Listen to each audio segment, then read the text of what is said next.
Nice. All right, well, I guess we can get started. So today, we're very honored to welcome Yiming, Dr. Yiming Yiming first got his bachelor's degree in Nanjing University and then did his PhD at Boston College. He then did a postdoctoral fellowship at Lawrence Berkeley National Lab, where in both the PhD and postdoc he was working on ARPAs and then time-resolved ARPAs.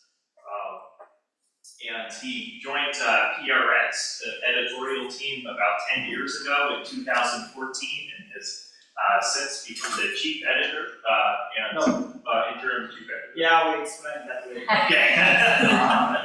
Well, anyway, we're very, it's our great pleasure and honor to have time with you here today to talk about what kind of papers PRX is looking for. Yeah, thank you, Eric. Thank you. And also, actually, the pleasure is mine.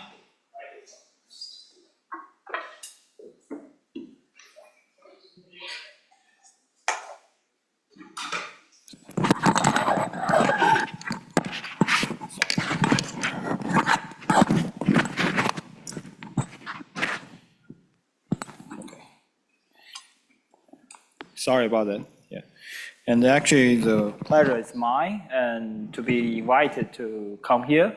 Actually, Aaron was asking. Actually, I spent 1.5 years in the neighborhood. I did my master's degree in Catholic University of America, so it's around like 10 miles away from here. And actually, during that time, I visited the campus a lot. And actually, I think back to 2008, I came to the campus and attended a workshop on eye neckties where I got some sample from Rick. That was a long time ago, yeah. So today, I mean, I know usually from this colloquium, you are expecting some new physics, some advanced knowledge that is just developed from the community. But today, this is slightly different. This is editorial talk. I'm talking about the journal. I'm talking about the standards. I'm talking about how we are doing in PRX. So give you some background about the daily work for as an editor and how we handle paper, what kind of procedure we're taking from here. And before doing that, I have to make an announcement, another announcement, explanation here. So I'm from condensed matter side. So today, all the paper, all the examples I'm putting here are from condensed matter. But it doesn't mean that PRX only publish condensed matter. So if you are not from condensed matter side, I'm really sorry about that. I mean, typically the standards are similar. So we publish all physics, so which I will introduce later. So first of all, who we are. All physical review journals are published by American Physical Society, which actually cross the street.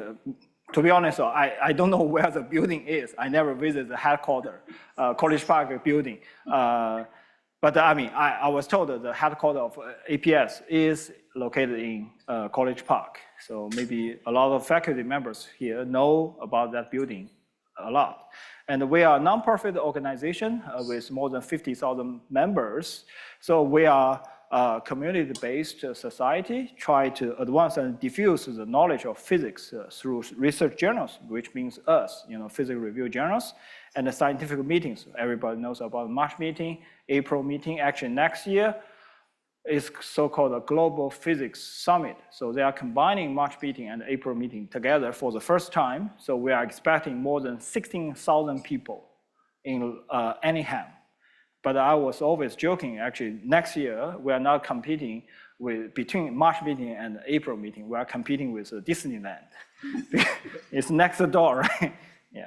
So far we have 16 journals publishing by APS. So on the left side is open access. So that means the authors will pay for the APC, article processing charge, including PRX and the 3 PRX babies, and also PR research. And the other 2 journals are community journals, sponsored by the pertinent community, which is Acceleration and BEAM and Physical Education Research. And on the right side is so-called hybrid model, which means is subscription-based, but you can make your paper as open access by paying the APC, but the journal is not open access journal. And APS is proud to say that we are by scientists. That means all authors, editors, referees are scientists, and we are working for scientists. And actually, early this year, together with AIP and IOP, APS 3 publishers made an announcement that we are doing so-called purpose-led publishing. So to simplify this message is we are only publishing scientific result by recognizing the value of the science instead of chasing for the financial, this kind of revenue. So we are doing it for the community. So this is so-called purpose-led. We're not doing we are not doing it to make profit. We are doing it for science. So this is the simple message we want to deliver here. So among these 3 publishers. So after this APS, what is PRX? And PRX, to say it is, first of all, is an open access journal. We are a small journal. We publish around 200 to 250 papers per year. And we don't have a quota. That means we don't limitlessly publish this number per year. So for example, 2 years ago, we published around,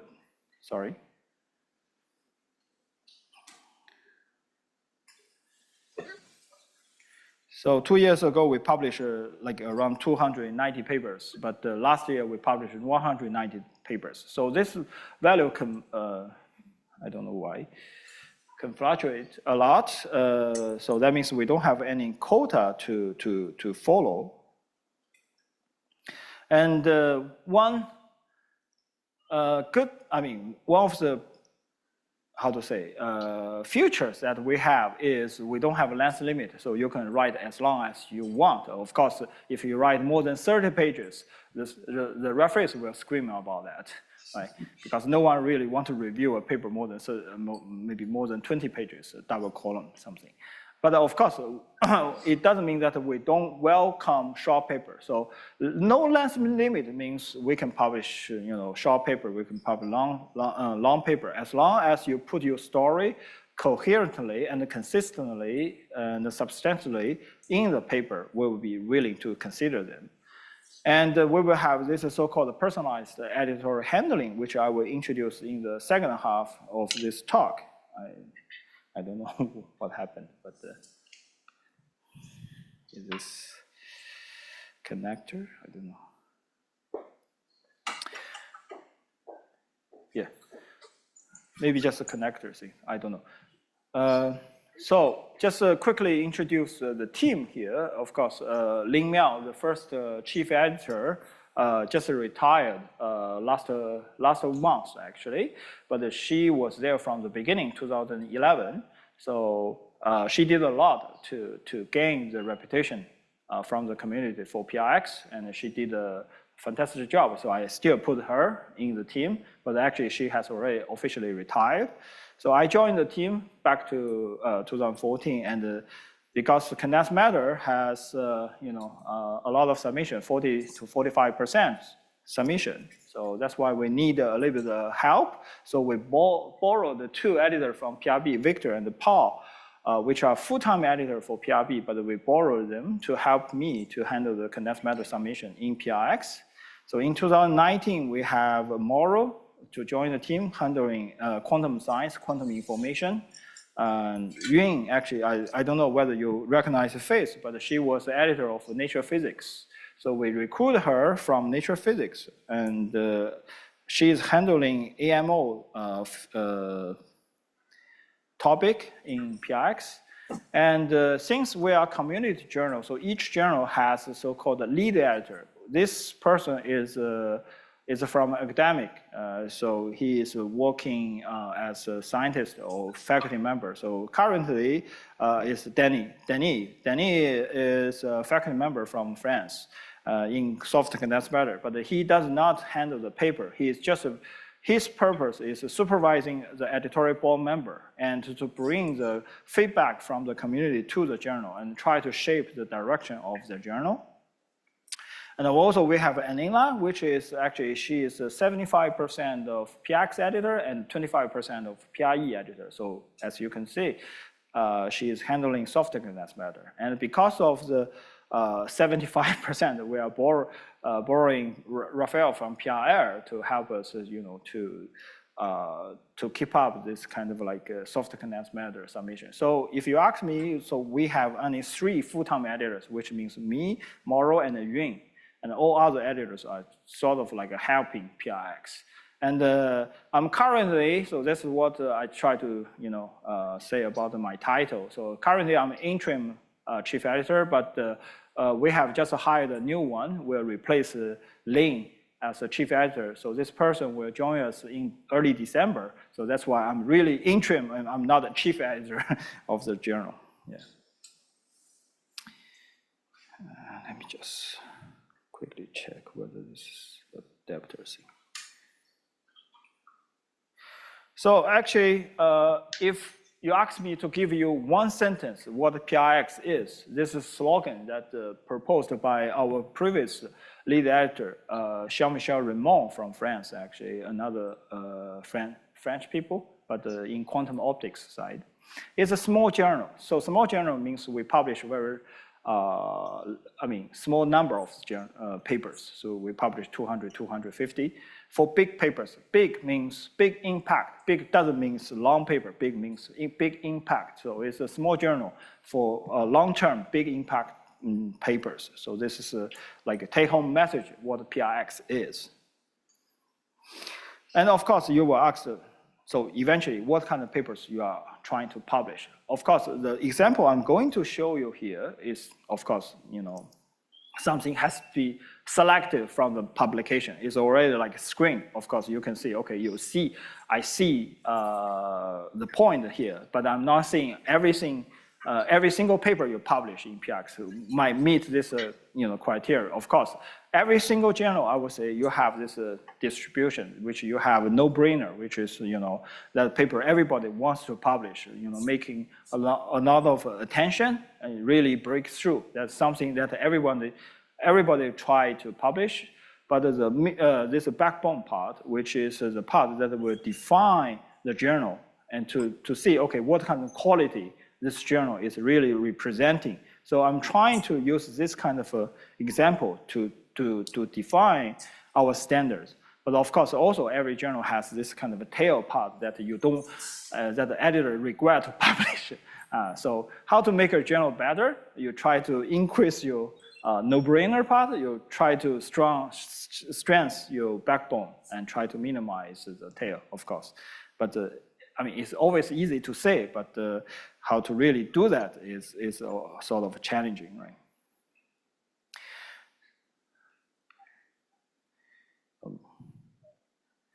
So maybe I will just do that instead. I don't know, maybe still doing this. Okay, so the first criteria is, of course, it's about the discovery. So when you make this theoretical or experimental discovery, that's sort of a no-brainer because you are making really some important observation and showing the novel and impactful physical properties, right? And so here, this is the first example back to 2015. So we had the submission from the theoretical group first to making the proposal about the wire-side metal. Of course, it's not a particle, which is a high energy concept. Here it's a quasi-particle. So they are proposing to have some materials can host such kind of quasi-particle. And during the review, and we heard there are some experimental results. So eventually we were lucky to get the experimental result, which is the second paper from the APAS, showing such kind of quasi-particle does exist and showing the experimental evidence. And later that year, we got the third paper, which is on the transport measurement, showing such kind of quasi-particle property. So this is like first time you really see this kind of high energy concept. Of course, again, it's not a real particle, it's a quasi-particle. This kind of a concept is realized in a real material. So this is kind of like a discovery. And also everybody, I mean, since then, everybody was talking about the topological materials. Before was topological insulators, but starting from here, everybody is talking about the topological materials instead. So this is the first example. What I want to mention actually, for those like really breakthrough results, actually you can see the second paper, the experiment paper, because they were under some competition. So from the receipt of the paper to the final publication, it took 1 week because we did a so-called faster review. But even to the faster review, it doesn't mean that we will not review the paper. We review the paper. Actually, for this one, two rounds for 4 days. And we made it faster path to publish the paper online. Because we are online only journal, so we can do that. So once accepted, we can talk with the vendor and to put the paper online quickly. And second example here is also this kind of a topological materials. Again, like what I said, all the example I'm picking here are from condensed matter. So this is the first so-called antiferromagnetic topological insulator. This kind of evidence showing this kind of behavior. Actually, these 3 papers were submitted back to back. So those 3 papers were from 3 different groups, and they did the work independently, but they talked with each other, and they eventually decided to submit all 3 papers to PRX. And we conducted this kind of a review process collectively, but actually, for these 3 papers, I used 2 referees as a common referee for all 3 papers. So these 2 referees reviewed 3 papers. But for each one paper, I add another referee as an independent one, because each paper has their own focus point to check those points. So if you have some result, your competing group or your friends are doing the same thing, you come out similar, don't worry, you can talk with each other and you can let me know, okay, you want to have the paper review back to back. This is doable, manageable in PRX. But again, why these 3 papers were published in PRX? Because this is the first example of a so-called antimagnetic topological insulator. Previous, all this kind of topological materials are not antiferromagnetic. So this is the first one, so that's why we published them. And last year, we published this paper is observation of a fractional quantum Hall, especially this fractional quantum Hall effect in this 2D system. And a little bit of background here. Last August, I think early August, I saw a preprint paper from University of Washington group, Xiaodong Xu's group. I'd send an email to Xiaodong, say, hey, Xiaodong, do you want to submit that paper to us? Because it's a observation of a fractional quantum Hall. He said, sorry, our paper has already been accepted by nature. So maybe next time. Okay, well, I understand, okay, it's nature. Nobody can really argue with it. But 2 days later, I received email from this Shanghai Jiao Tong University group, say, I have a similar result. Similar to Xiaodong's group. They post on arXiv, we have not, but we would like to have the paper reviewed quickly because we know that paper has been accepted by nature. So again, we conduct a faster track, a faster review. What means is before their formal submission, I wrote email to 2 or 3 referees to secure the report. I said, I need your report in 2 days. Can you do that? And once we got this kind of a confirmation, after the paper comes in, we send out immediately, and we get a report in 2 days. Actually, for this paper, 2 weeks, 3 rounds. Yeah, it's not like really, okay, we know the paper will be accepted. Actually, we conduct a faster review just because we think the topic and the result is so emerging. We need to do it faster, but it doesn't mean that we will accept the paper for sure. But the funny thing is, I know from Xiaodong Xu's collaborator which day the paper will become online in Nature. So I asked this group to make sure to submit the paper before that day. But I cannot tell the authors the reason because this is sort of a confidential information for Xiaodong's group, right? So I cannot tell them why you have to submit the paper before that. But this is something that we try to coordinate. And a little more history, I mean, some like information here is about, you can see this paper was published in September, on September 27th. And there were 3 other Nature papers. Of course, the first one is from Xiaodong's group, which was accepted in early August. And they were published on the same day, September 27th. But of course, it was, here it says it was published on August 17, which is the day that they become online. But the official publication day, if you check the information, was on the September 27.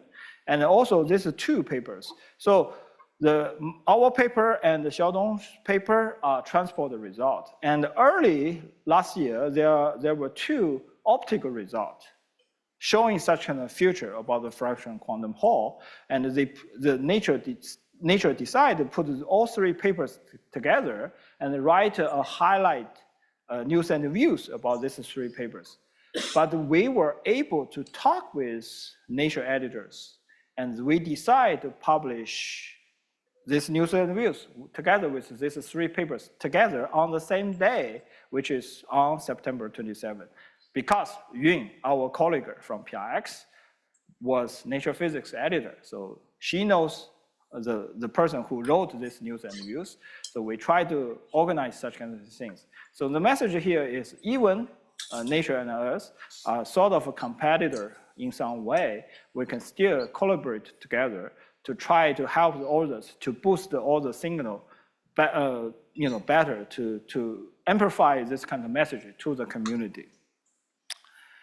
Okay, so this is the first category, the discovery. The second category, of course, is about this understanding, in-depth understanding of this particular phenomena, either experimental or theoretical.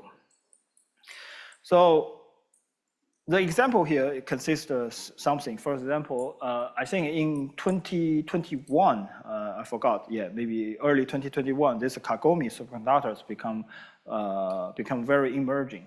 So everybody was studying that, but everybody knows CDW plays some role, but no one really understands how this CDW order, contribute to the superconductivity here. So this is the first paper, really showing the relationship between the CDW and the superconductivity. So this gives you the understanding of how the CDW contribute to the superconductivity observed in this compound. So this is what I so-called is this in-depth understanding of the phenomenon you just observed. So you give, because the first paper is maybe just a superconductivity claim, but to understand the superconductivity, you need a little bit understanding. So this is the paper we want to understand the pertinent physics. And again, the second paper is about this kind of Kagome system, which is the theoretical calculation show that the superconductivity should give this kind of a rise of a Fermi surface, very small Fermi surface, Fermi pocket around the Fermi level, but no one really find that. And people believe those kind of Fermi pocket contribute to this kind of superconductivity significantly, but no one really observed that. So this is work done by APAS and STM, really, try their best to show this kind of a technical advance and find out that to observe those Fermi pocket experimentally, so giving the understanding of this kind of Fermi pocket. And the third example here is, of course, last December, a Chinese group reported the high temperature transition in nickelate single crystal, but under pressure. Of course, this is different from the this famous cause of high temperature superconductivity or room temperature superconductivity. But this is something real. But still, if everybody believes this is a real superconductivity, but no one can really repeat because the sample is so difficult to synthesize, the measurement is so tricky to take such kind of measurement. So people don't understand. So this paper, the third paper I list here, is the one try to provide the understanding why this superconductivity is so difficult to be measured, and try to offer the understanding of where this superconductivity comes from, and explains all this kinds of controversial discussion about this new compound. So we believe this is something that will play an important role in this field to understand the superconductivity in this so-called 327 compound. So the third category is something that resolves so-called controversies. But of course, those kind of papers are tricky to handle, because in some way, you are telling people this is a dead end, do not come. Because every time when we say, okay, whether this paper is important, this is a result that will stimulate people's interest to continue the research. But such kind of paper is some kind of paper saying, no, do not come this direction, this is dead end. But because there was some report that say this is the right direction, so this kind of a paper will give some, I would say, some meaningful message to the community, say we should resolve it, we should stop doing wrong thing, we should do the right direction, which is another one, but not this one. So to be honest, both papers, when we handled them, we were struggling, because in some way we call them long results. In terms of impact, it's sort of like a negative impact, because you are telling people do not do this anymore.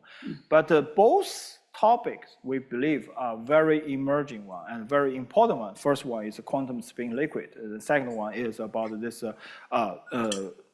of course, the topological insulator. Both are very hot topics. Everybody are doing that. Everybody is trying to use the concept proposed in both papers to do their study. We think we should tell them, look, there's some problem. You should stop. You should find another platform to study.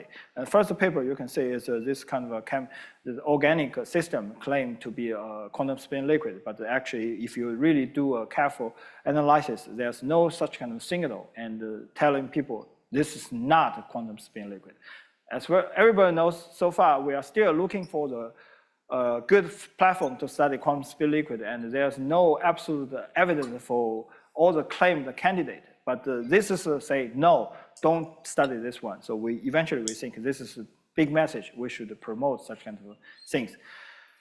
Even I say, okay, this is kind of paper we would like to have, but to be honest, don't send every this kind of non-result to PRX. It's really challenging to handle, to be honest. We have to think about this kind of a negative result, how this kind of a result will play the role to this community. We have to sort of like, in some way it's a gamble, but of course we have some like a gut feeling about the impact of the paper. Eventually this is a very subjective call, to be honest. So we prefer to have a positive impact, but for those negative results, we really want this is a big message everybody should know. So try to publish them.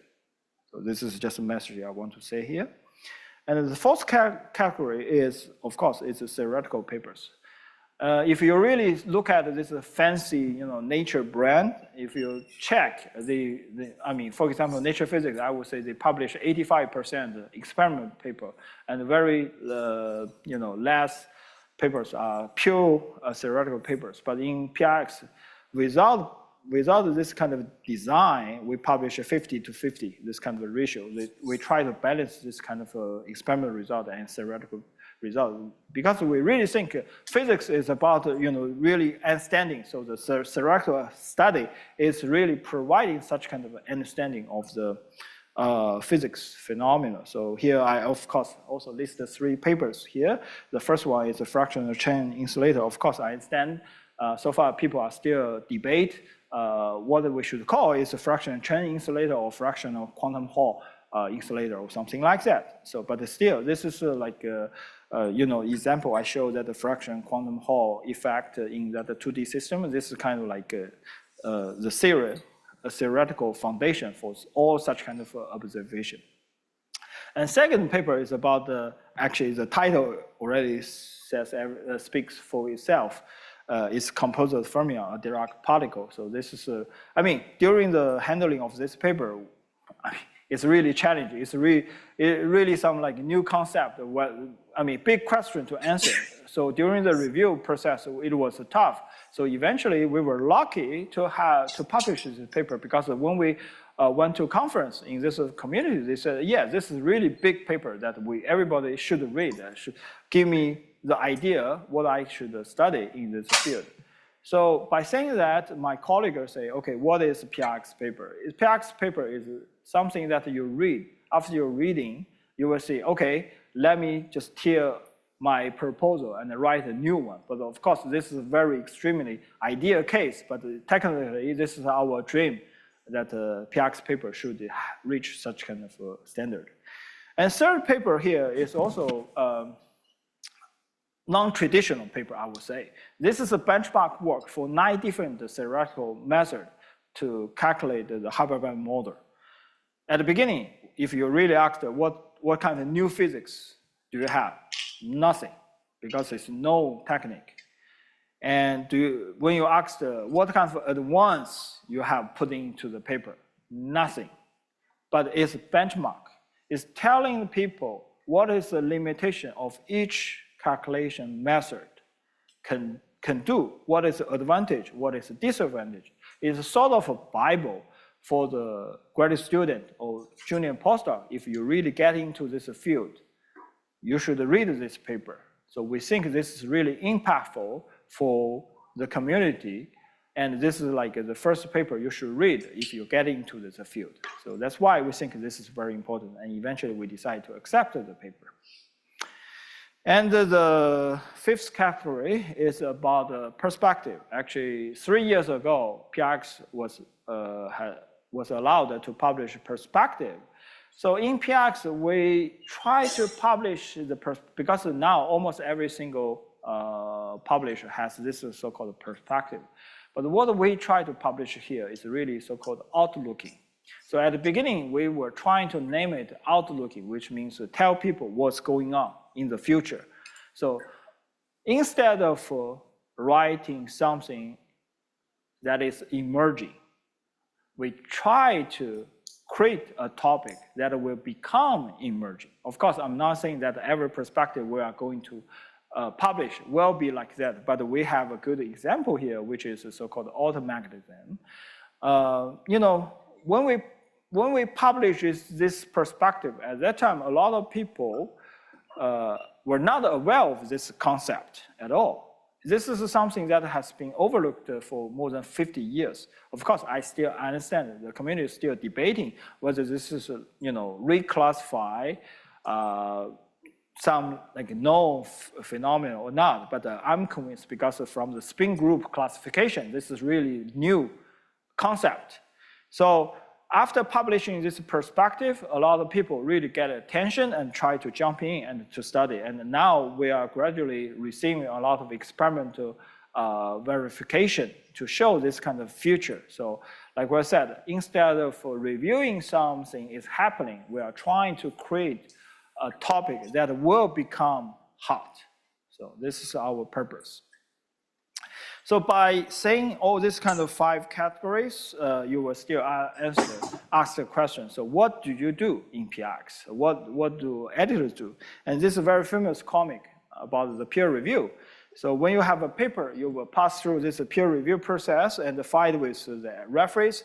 And eventually, you almost get your paper accepted. But the last one, which is evil, the devil there, you kill the paper, which is the editor. Because even you have positive comments, the editors will still reject your paper because of a lot of things. So here I try to give you some information and try to help you to understand how we make such kind of cruel decision here, very harsh decision here.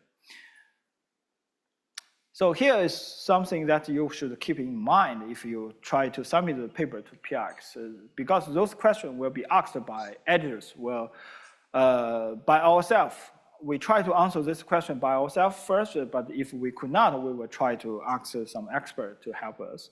So is this work novel? So we are looking for exceptional creativity, profound original insights or innovation approaches. So this is what I just mentioned, the discovery, this kind of understanding, right? And does the work make a significant progress? That means we are looking for the breakthrough and major leaps. It's not like, you are making the incremental or just a little step into this kind of understanding where you have to demonstrate that your paper, your result is making this kind of a big spectrum understanding of this physics that you are talking about here. And of course, the quality of work and also the presentation. And about the presentation, here's my tip. So when you finish your draft, of course, you will talk with your colleague that work on this field, right, to get the technical feedback, whether you are missing something or whether you were incorrect about something, right? But also at the same time for PRX, because we are facing wider audience, so maybe you should talk about show the draft with the colleague a little bit outside your field. I'm not saying that you should share condensed matter with nuclear physicists. Sorry, I'm not saying that they cannot communicate. What I'm saying is if you are doing the superconductivity, maybe you should have someone working on some ferromagnetic or something, still in condensed matter, but slightly away from this kind of central topic. The reason is that because you are really motivated and you are really excited about your result. So when you write those results, you are personally biased, and you think you have clearly present everything you want to say, but as people slightly outside of your field, but still know the central piece of your result, could find the paper is not well written because as someone knows your topic a bit but not much, he will find a lot of presentation might not be sufficient to help him to understand what you are trying to say. So this is the purpose. That's why get such kind of feedback will be helpful. So this is our experience. Yeah. And of course, as editor, we will read your paper, we will find the reference, we will take note, we will check the novelty, importance, and we will discuss with our colleagues. If we cannot make the decision, we will talk with our editorial board member or external expert to get a quick assessment. And eventually, we will formulate this kind of editorial question. So we will try to put this question in our referee request, and try to have the referee to answer this question to help us to understand the novelty and the importance of your work. So eventually here, this is so-called personalized editorial process. That means we will because we are small journal, so we have a little luxury to read your paper very carefully, and we spend maybe 2 hours on your paper and try to ask a lot of editorial questions and try to, by answer those questions, we will make the decision, either say reject the paper without review or have the paper review. If we have the paper review, we will try to ask the question, say what kinds of things we would like to understand from the referees. So eventually here, because we are asking the question to our referees, we are not asking our referees to tell us you should publish or not. It's really we are collecting the information to help us to make the decision. So eventually we are not counting heads here. So we are not saying, okay, you have 2 positive referees and 1 negative referees, so we are accepting paper. We are not doing that. We are connecting all the information and to see whether those information are objective and informative to help us to make the decision. So eventually, this is so-called informed decision-making process. And by saying that, maybe you don't have the, this kind of a direct sense. So I'm here giving you some example. So this is the one report I received. And I give you 30 seconds. You can quickly read. And you can tell me what do you think about the report.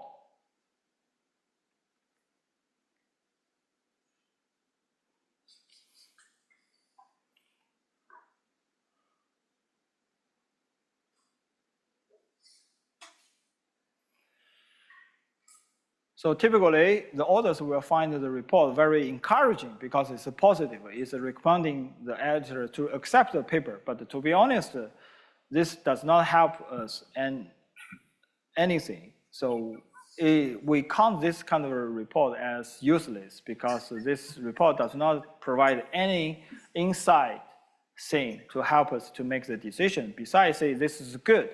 You know, this I always say it's very difficult to write a positive report because you have to be very familiar with everything talked in the paper, and you have to be able to elaborate such kind of things out, and you have to justify your recommendation.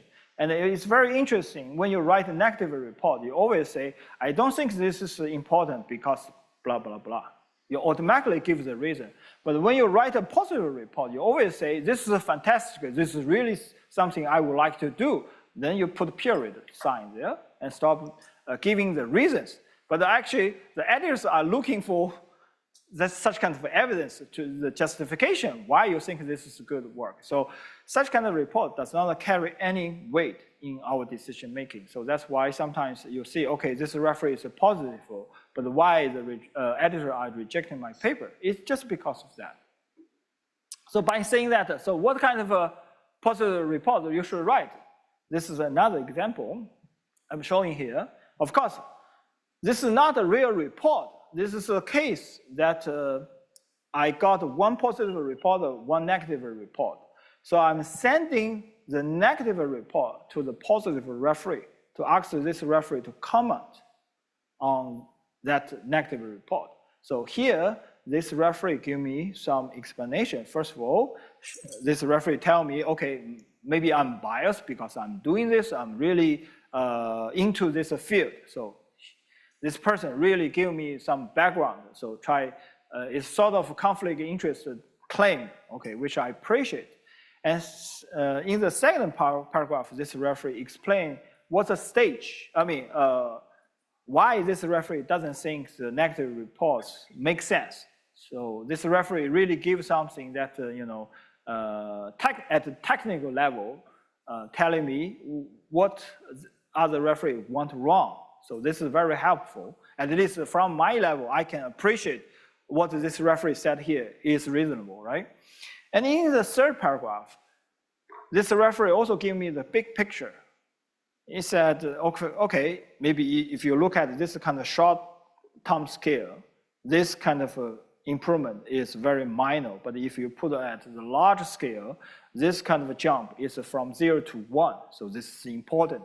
So that's why you should publish this paper. So actually, this paper so far, eventually because of this input, I accepted the paper, and this paper so far is doing good. So this is kind of like information the editor would like to have. So very objective, very reasonable assessment, and a really scientific discussion. It's not like taking the fight, okay, you are wrong, I'm right, or something like that. It's giving the reason about your assessment. So we are not seeking for your recommendation, say, okay, this paper should be published or should be rejected. We are really seeking for your opinion why this paper is suitable or not. We are seeking for such kind of assessment and your reason. And this can be subjective, but eventually you are providing objective information there. So that's why I said actually peer review is not perfect. We all know that. And for the PRX, such kind of a highly selective journal, very small journal, is a very subjective decision eventually, because we are making a decision whether it should accept it or should be rejected. But our base is to try to base on such kind of objective information as much as possible. So this is what we are trying to do here. So again, like I said, it's a subjective decision. So we are not perfect person, so we could be wrong. So don't worry if we made a mistake. Just contact us, and we can have this kind of scientific communication from there. But I'm not saying that you should do it continuously, say endlessly. Say after 2 rounds, 3 rounds, 4th round, you still say, okay, your referee are not reasonable. There should be an ending point at a certain point. Yeah. And I will skip this one about the submission, resubmission, but the key message here is just, tell us what you're concerned about the report in the cover letter. We will consider such kind of things and try to be on the ground state. Don't be excited. Either way, taking fight or, to say something harsh from there. And as you can see, the referees are playing very important role in this peer review process. That's why APS are doing a lot to appreciate the contribution from referee, especially this is a free job. This is, we're not paying you to do this. It's a part of like a contribution from you to the community. So we really appreciate that, and starting from 2008, we have this so-called outstanding referees program, and actually now is a time, actually this Friday is a deadline for us to put the name, to nominate the outstanding referees. So you will see the result around the March meeting, around that time. And about the referees, since the papers, the number of papers are getting larger, so we need more referees. So please, if you have not been our referees, here's the QR code you can use to fill the form and become our referees. And the suggestion here for the PRs, if you are busy, you can try to involve your postdoc or senior grad student into this kind of peer review process. You can supervise them to do the peer review, to provide report, to write a joint report together. And for the student and postdoc, you should ask your PR, say, when you have such kind of a request, can I do it with you? So this is kind of like a training process, which people should learn how to write a good report. Should learn how to judge a paper. This is really important for the future, I would say. And also, when you become the referee for EPS, you should use different method here to distinguish you. For example, Google Scholar, OCAD, Pablo, and your personal website, because you can let us know what kind of field you are interested in and what kind of papers you are trying to review. So as a conclusion remarks, so physical review is here serving everybody because we are community-based journals. We are, like I said, we are by scientists. We are serving the scientists, and we appreciate your support. And I'm here to answer your question and taking your feedback as well. Yeah, thank you.